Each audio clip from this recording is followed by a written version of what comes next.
Bravo pour le bot. Ah oui, bah c'est vrai qu'on s'est pas vu depuis. Bon, je comptais pas forcément faire un débrief, mais ouais, bot, ça s'est super bien passé pour ceux qui ont vu l'émission. C'était une super première. On a les viewers de 13h30, bah de 13h56, ouais, effectivement.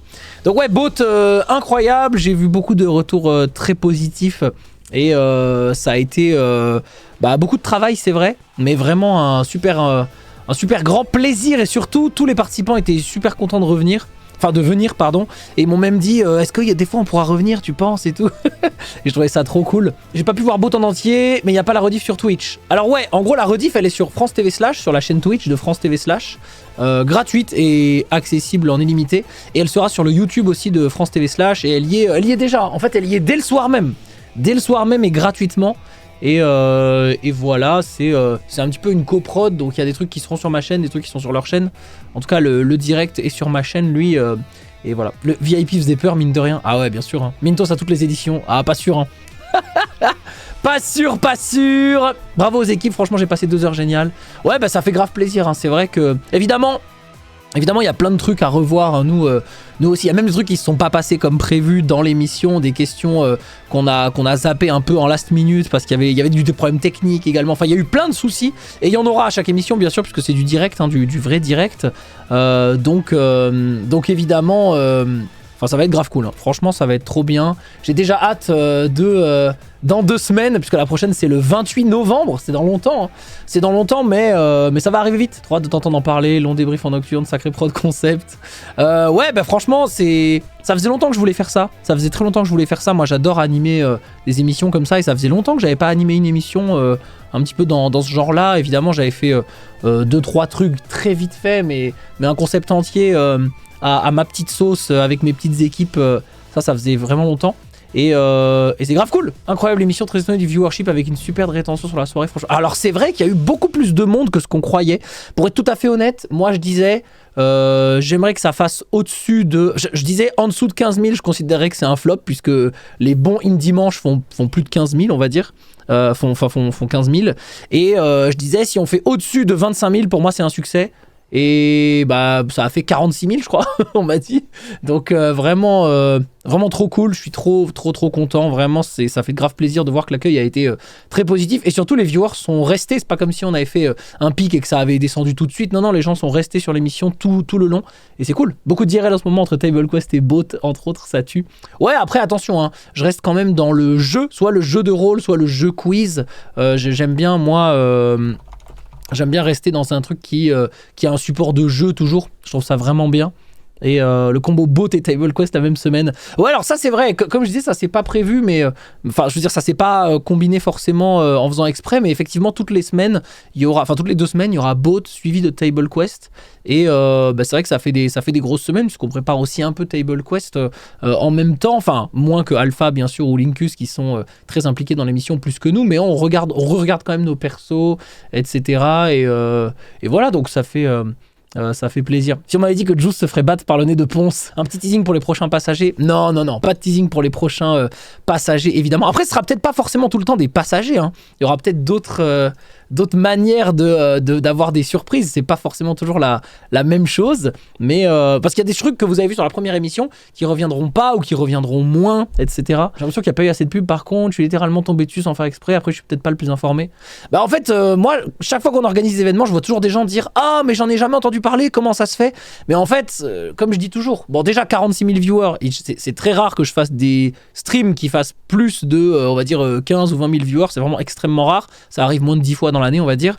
Donc je considère que c'est plutôt un grand succès pour ma chaîne. Et ensuite, le problème c'est, ok, vous en avez pas entendu parler, mais qu'est-ce que vous suivez sur les réseaux qui me concernent? C'est-à-dire si vous me suivez pas sur Instagram, sur Twitter, ou que vous regardez pas trop Twitch, en même temps, voilà, si vous si vous regardez, je sais pas, si vous regardez des chaînes d'infos en continu sur la télé et que vous en avez pas entendu parler, ouais, c'est peut-être normal. Mais ouais, non, j'en ai quand même pas mal parlé, pour être tout à fait honnête. J'en ai parlé sur tous mes réseaux, j'ai donné la date et tout. Et voilà, nous on essaye toujours de publier un maximum. Après, effectivement, si les algorithmes vous ont pas montré ce post, c'est pas forcément évident, mais on verra. C'est fait dans vos locaux ou dans des studios à Lyon? Il y a plus de studios à Lyon, on n'est plus jamais à Lyon. ZQSD est à Montpellier maintenant, donc ouais, on est dans dans nos locaux à Montpellier. Mais c'est pas parce que c'est dans nos locaux que ça coûte rien, puisque chaque émission a un coût de production en réalité. Et voilà. Après, c'est dans ton bateau. C'est vrai que c'est dans mon bateau, donc ça, on n'a pas la location du bateau. donc ça, c'est super. Ça, c'est super. Les invités ont un cachet.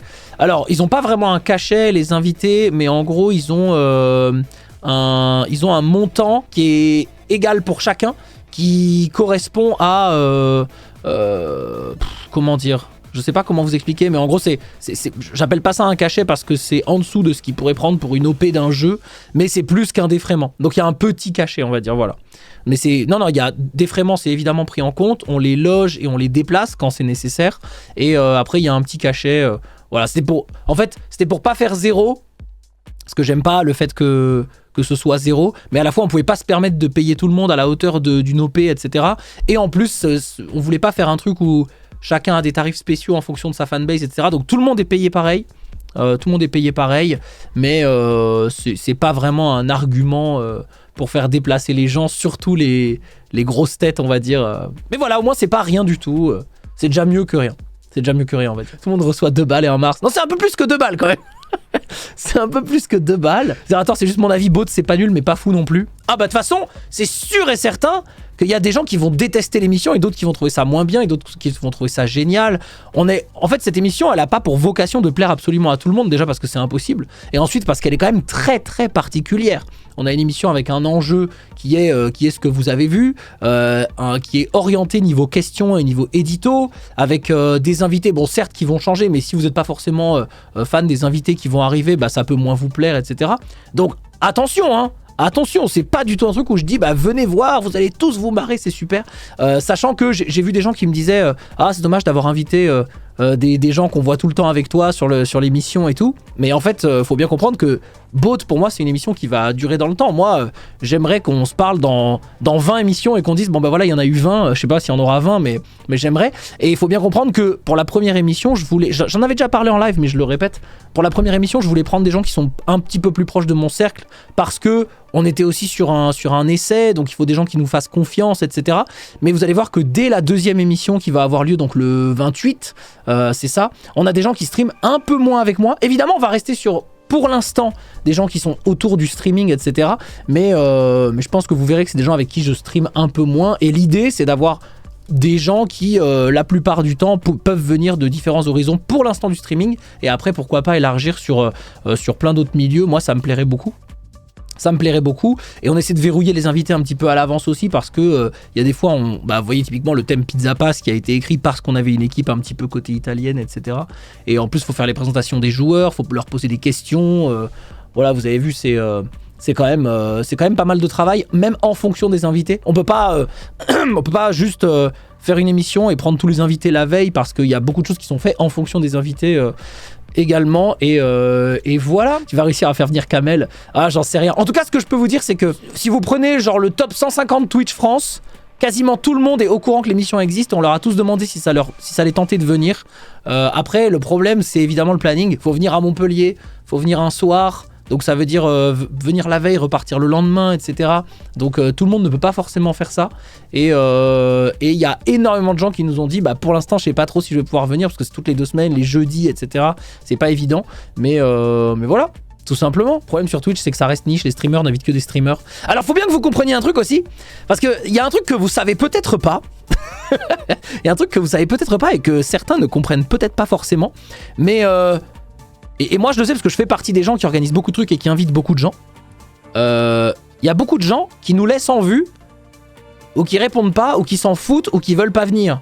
Enfin, veulent pas venir, c'est rare. En général, ils nous laissent en vue. Mais il faut bien comprendre ça, hein. Parce qu'il y a beaucoup de gens qui nous disent, dans les événements, dommage de pas sortir de votre cercle et tout. Mais des fois, c'est qu'il y a une raison. C'est parce qu'en fait, on invite les gens qui sont pas dans notre cercle, mais ils nous laissent en vue. Et en fait, c'est la plupart du temps la raison, ça je vous le dis, hein. Et les gens s'en rendent peut-être pas compte, ils se disent non mais t'invites quelqu'un, il va forcément accepter, c'est une émission cool, moi j'aime bien le streamer donc le streamer est cool et tout. Mais on est très très très souvent laissé en vue, hein. Beaucoup plus que ce que vous... Enfin en tout cas moi, évidemment, je pense que quand t'es Squeezie, quand t'es Amine, quand t'as fait des trucs genre 1 million de viewers et tout, bah forcément on te laisse moins en vue, tu vois. Mais je peux vous dire que c'est pas le cas de tout le monde, hein. Vu et sans tape, ouais grave. grave.